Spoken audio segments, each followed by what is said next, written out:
Good afternoon, everyone, or good morning. Thank you so much for joining us today here at the BB Dev Days. Today, we're going to be talking about Power BI reporting. I'm here with Jessica. Jessica White will be presenting for us, talking about how you can kind of help streamline some things with Power BI reporting. To just help to help out with any issues, such as if you can't hear, I'll go ahead and help with our team on the other side of things to help troubleshoot things like that. And if perfect, glad you can hear now. So if you do have any issues, just let us know in the chat. I'll work on that on my end to get that fixed for us. Otherwise, as we go through the presentation, if you go ahead and please use the Q&A section to ask any questions, we will have a time at the end specifically designated for that. Otherwise, I'll go ahead and hand it over here to Jessica to talk to you a little bit more about Power BI reporting. Hi, everyone. Welcome to From Hours to Automated Power BI Reporting. My name is Jessica White. I have 13 years of experience using Razor's Edge and 3 years of experience using Power BI. So I'm the Director of CRM and Database Administration at Opportunity International. The way we got introduced to Power BI is I had a lot of manual reporting that I did in analytics for my team. And we had a new CPO who came in and loved our reports, but wanted to see them more often and wondered why we didn't have a more automated solution. So I told him I didn't have any experience using Power BI. So he set me up with a former colleague who was a Power BI consultant. And we actually just built one of our reports together, doing screen sharing.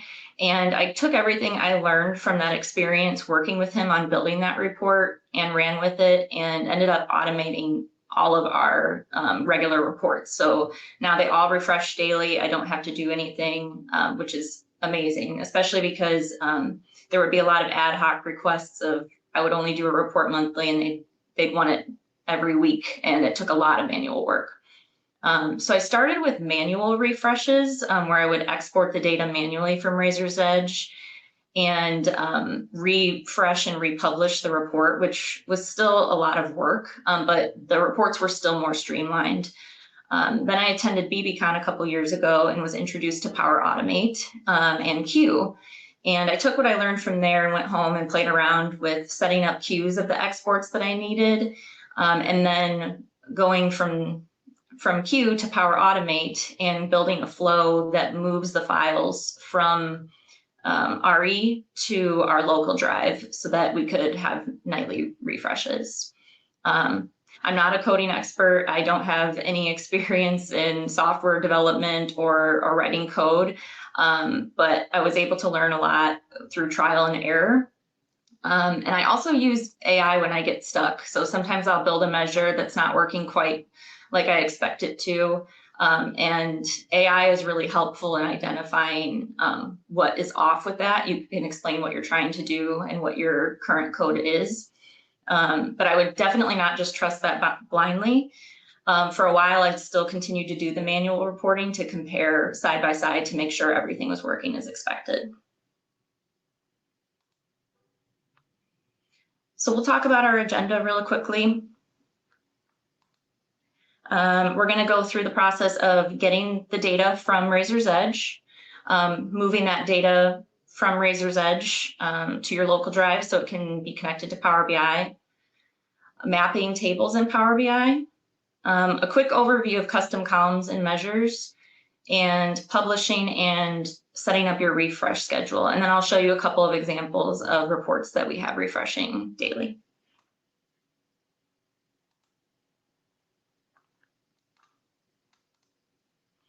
So getting data from RE, there's a few different methods that you can do this. Today, we're going to be focusing on Q.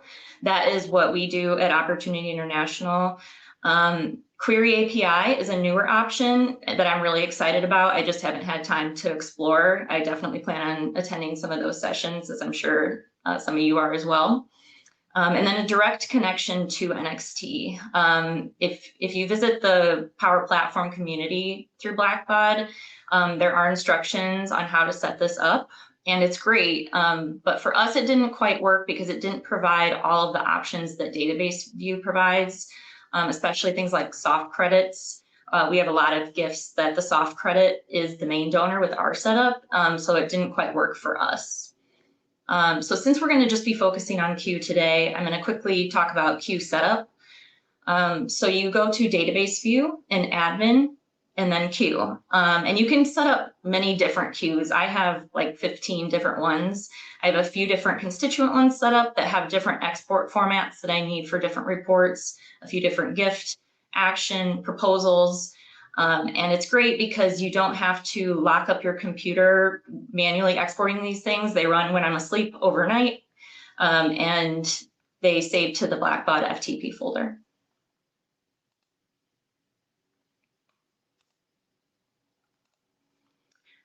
So now we're going to talk about what happens to get that data from the FTP folder in the back end of Blackbaud to your local drive where you can actually connect your Power BI report to. So I built a Power Automate flow that moves the files from the folder to the local drive after they've run, so that the data is refreshed for the reports on schedule from the local drive. And these connectors that you see in the screenshot, they are all built-in connectors in Power Automate. So it's super easy. You just need to connect with your Blackbaud credentials to the FTP folder and connect with your OneDrive credentials to create that file where it will refresh.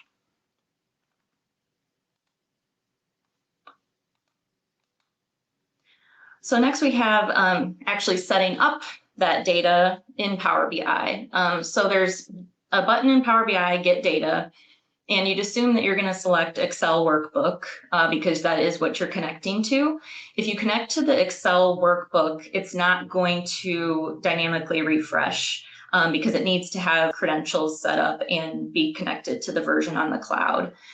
So the way you can do this is open your OneDrive where the file is saved on the online version, select that file and click Open in App. Once you have opened it in Excel through this process, you can go to Info, copy that path, and then you go to Get Data in Power BI Web and copy and paste that link. An important note is you have to remove the little automatic $web equals 1 that auto-populates there. If you leave that, it won't let you save. But once you do this, you're connected to the cloud version of the file.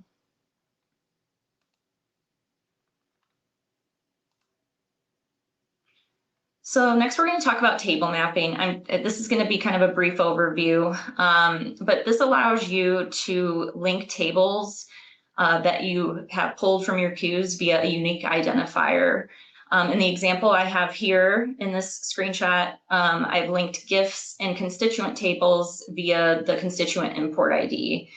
So now I'm able to build custom columns and measures in the constituent table using data from the GIFs table, since it's identified which GIFs go to which constituent based on that import ID link. You see some dotted line connections here as well.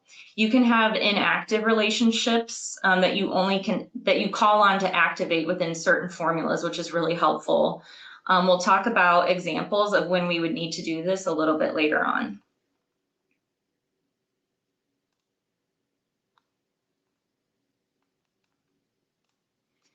So next we're going to talk about custom columns and measures. We're going to start with custom columns.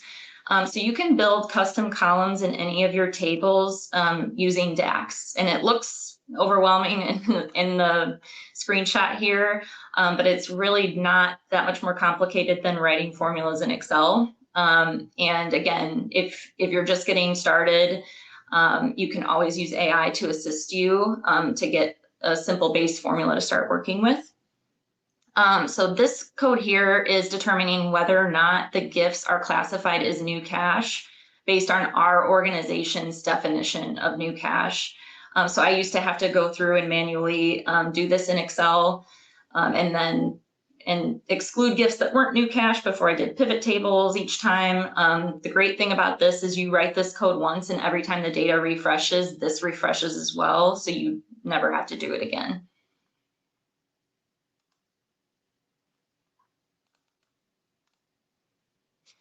So this is just another example of a custom column.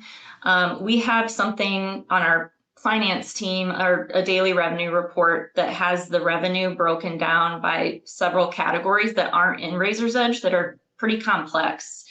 And I have to make sure all of my reporting matches up with finance's breakdown by those different categories. So this used to be a very manual process for me to go into the Excel and sort and filter to assign the correct daily revenue type. And it also was prone to human error.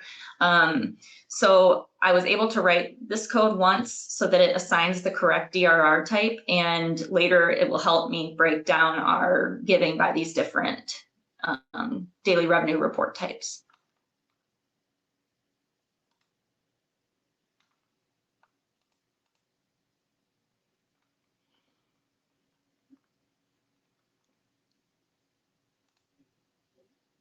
Okay, so now we're going to talk about key measures. So this here is a key measure, and this is where our custom columns come into play. So I built custom column to indicate whether or not a gift is considered new cash for us. And that I needed that so that when I calculated this, which is the total revenue by solicitor, that we only counted things that were new cash. So this is where the inactive relationships I talked about come into play. So you can see this use relationship in the code. I'm activating each different solicitor relationship so that I don't have 3 discrepancy competing relationships going at once. But now if there's 3 different solicitors on a gift, all with different credit, we can count that towards each of their totals.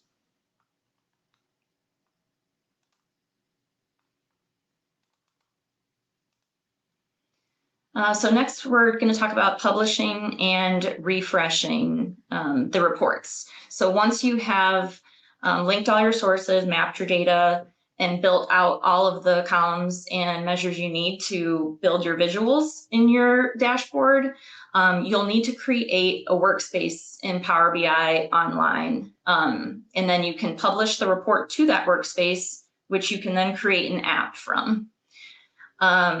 So I have apps for fundraisers, for the marketing team, for the executive leadership team, so they all only see the reports that they want to see.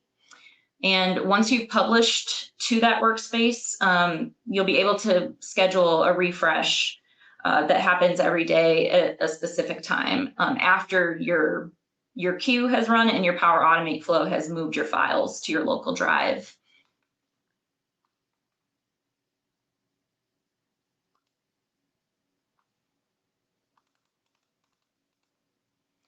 So here I have a screenshot of where I configure that in Power BI online. So you can go to the semantic model of your report, of your workspace, and configure a daily refresh schedule. If this is grayed out when you're trying to build it, it means that you have not made sure that you have the credentials for your OneDrive set for each of these documents. So if you do have an issue there, you'll see a little triangle with an exclamation point next to it. And that will say, and then you can click edit credentials and put in the credentials for your Microsoft so that it will have access. Then this should not be grayed out anymore, and you can configure a refresh schedule.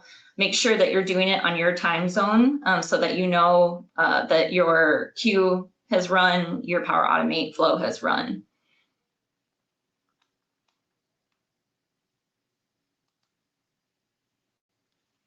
So now we're going to just talk through a few different examples of how this has come in handy for my organization.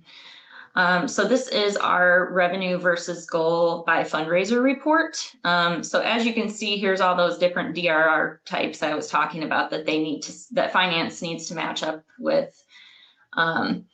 And so this is used to track performance for our whole team and the individual fundraisers.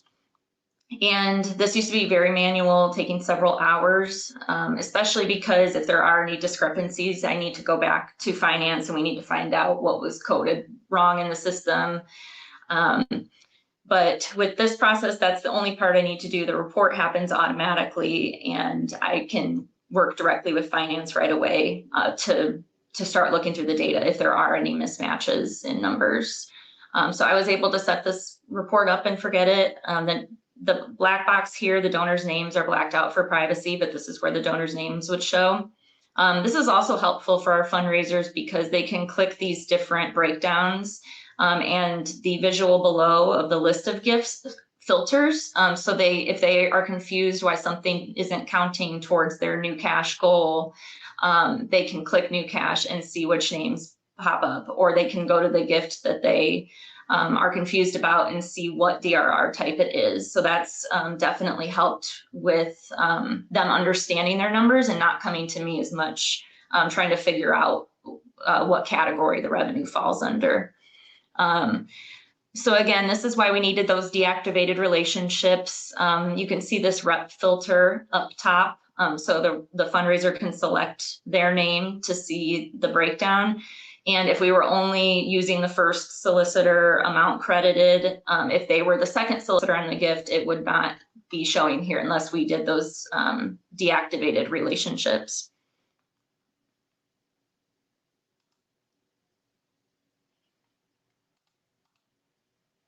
So the next example I have here is a report that I used to be asked to regularly refresh our 100K plus total generated revenue donors, broken down by which reps have brought those people in, and a breakdown of our total generated revenue year-to-date giving levels. So this is a really important figure that we keep an eye on. And it used to be very manual to go in Excel and do a custom column to assign them a giving level. And I'd have to build out a bunch of different fields in my export. So this is great that this refreshes daily.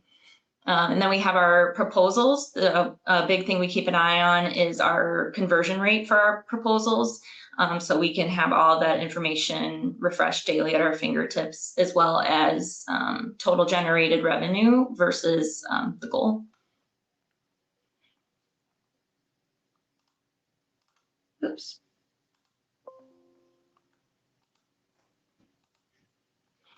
This is another example for us to keep an eye on our donor health year over year. So we have on the left a 3-month rolling view, and on the right, full fiscal year to date, to keep an eye on how we're doing on number of active donors, revenue, our new donor acquisition by each different category, our retention, and how many donors we have that are currently at risk of lapsing.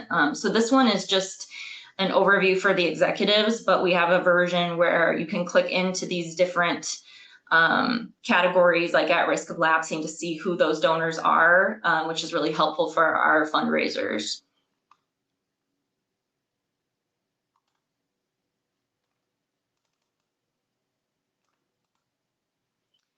My last example I'm going to share here is our events dashboard for the fiscal year. So a big goal that we have in our organization is converting event attendees to donating on or after the event, and even bigger goal of converting prospects that attend an event. So this used to be very manual and on an as event basis. So I would have to do it for each event, loading multiple files from Razor's Edge in, and then building measures for each report. So I was able to set up this report with a lot of custom columns and key measures to take into account the date of the event, to in real time give our fundraisers a view by each event, how we're doing on the conversion, and overall as an organization with events this year, how we're doing against our goals.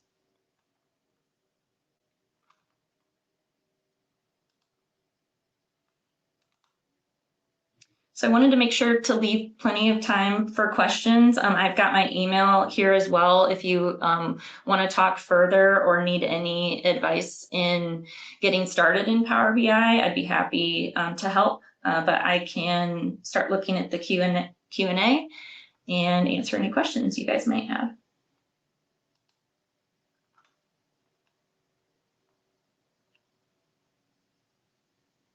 Let's see. Is it possible?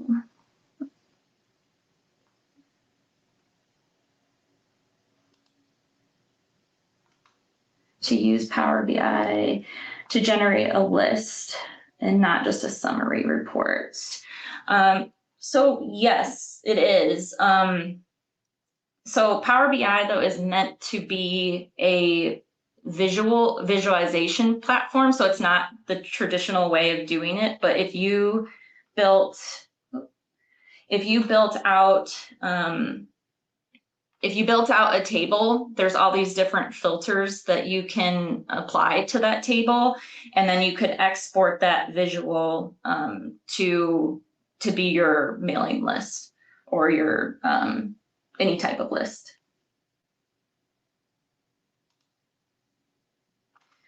Don't have Q, can Power Automate accomplish the same goal, or would I have to export the file and import manually to Power BI?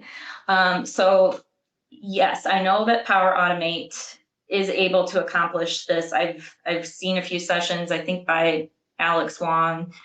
So I would recommend checking out the Power Platform community on using Power Automate to accomplish this. I do know that it's possible. That's just not what we're currently doing. Do your users need Power BI Pro licenses to access the apps? Yes, they do. So our IT person has told us that our nonprofit pricing is low, so we are able to accommodate all of our users, but that's definitely something to keep in mind is the cost of everyone having the Power BI Pro license. Could you go into more depth about specific user access to reports while utilizing an app? So what I do is publish, so each app is its own workspace where you can assign specific users in your organization access only. So if someone were to get a link for one of the apps that is not for their department that they don't have access for, it would not allow them to view it. So I set up all that access in each app's workspace center. How often is Power BI refreshed? Is it refreshed once a day overnight? In our case, yes. You could have it refresh more often. But again, it depends on which type of method you're using to get your RE data. So I think it's probably a little bit easier if you are using the Query API or one of the Power Automate builds. But since we started with Q, we just run that once overnight each day.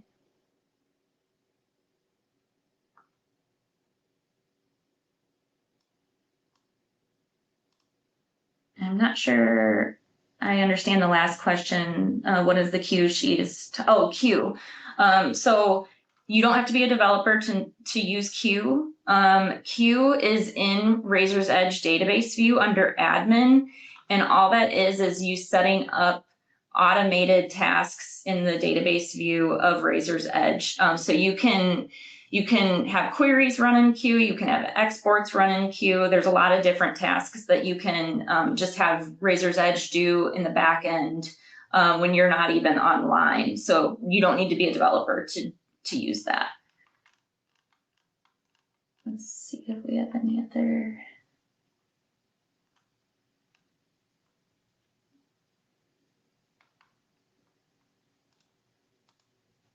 I did have internal pushback. So the question is, did you have any internal pushback over automating this report? And if so, how did you overcome that?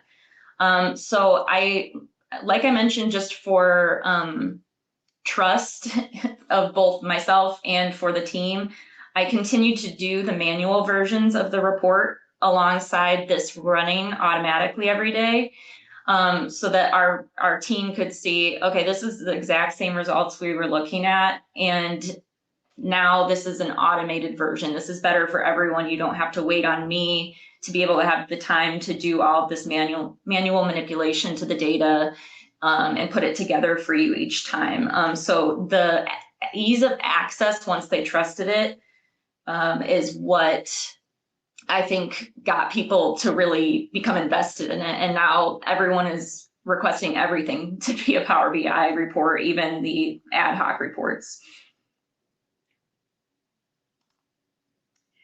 Is there any way to not have to update your SFTP connector password every 45 days? Not that I'm aware of. So whenever I get I get a notification because we use QGIve that our information is about to expire. So I go in and update that in the Power platform as well. But it is frustrating if that happens and I didn't get the notification, because then my reports stop refreshing. What do you mean when you say workplace center? So workspace. So once in Power BI Online, each app has a workspace. So it's as easy as logging into Power BI Online and clicking create a workspace. That's just where you can publish reports to, where you then can use that backend workspace to create an app. So from the different reports you've published to your workspace, you can select only certain ones to put in the app. You can hide certain ones. So it's just the back end of your app. How long did it take you to implement? So it took time because we have so many reports. Our leadership team is very data driven. And so we have a lot of different reports. So I just did the ones that took the longest to manually do first, so that saved me time from the time I usually spend manually doing those regularly to then slowly move all of them over. I would say all in all, it probably took maybe 6 months to get everything converted. But our first report was done in a month, and the second report was done in a month. And then also, as you build these, you get better and better at it, and you can start from working from templates you've already built. So that really helps. And my reports, as I've gone on, are quicker and quicker to build. Under the roadmap for the unified view, Q will no longer be accessible in 2027. Will you be moving to Query API or waiting to see what Blackbaud may release to replace Q? That's a great question. I'm going to be attending some sessions and looking more into Query API as time allows. I'm thinking we're probably going to go Query API, but I have asked if there is a plan to replace Q. I believe I said there is, but don't quote me on that. So I'll see if that feature becomes available, but I want to get comfortable with Query API in case it does not.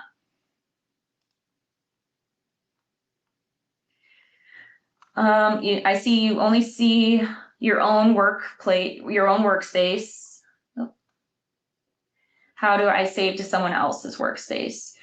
So you can't save to someone else's workspace. You can create a new workspace that you can give a bunch of people access to the reports that will come from that workspace, if that makes sense.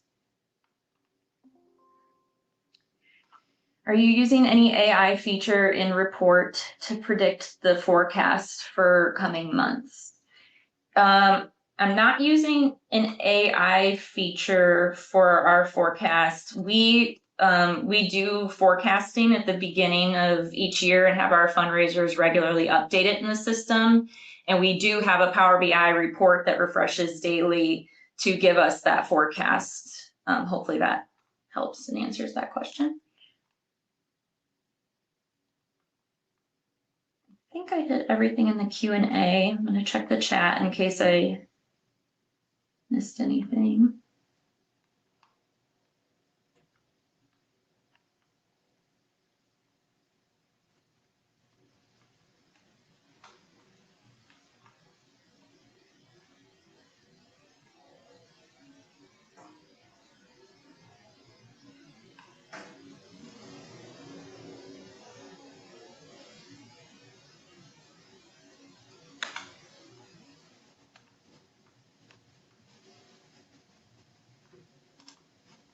Okay, I think I got everyone's questions. If you still have any questions, feel free to put them in the Q&A. I'll stick around for a few minutes, and also I'll put in the chat again my email address, as I'd be happy to help anyone as they're getting started.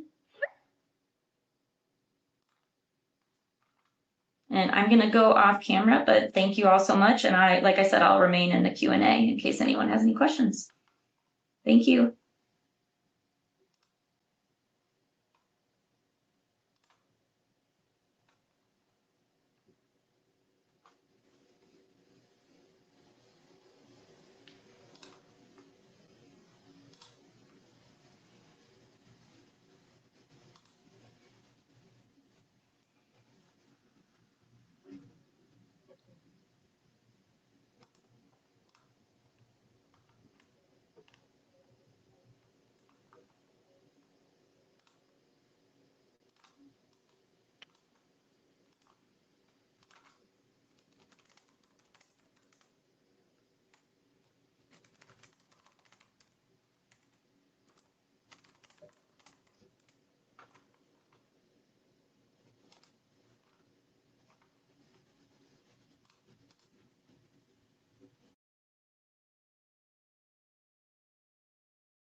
Just hopping back on here, I see we got a few more Q&A questions.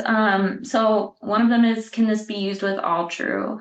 I don't have any experience with AllTrue, but I think that would be a great question in the Power Platform community within Blackbaud. I'm sure that someone who uses AllTrue, I would imagine they found a way to work with Power BI, but unfortunately I don't have any experience with that.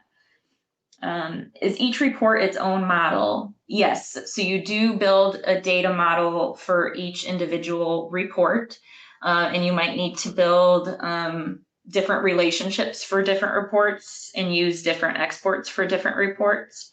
So yes, each one is its own model, but like I said before, you once you build quite a few variations of reports, anything you're asked for later might be very similar, with just a few different types of measures. So at this point, with all of the reports I've built, I can usually save as from one of my reports and use the existing model and maybe just add a few additional custom columns or key measures and change some visuals. So hopefully that's helpful.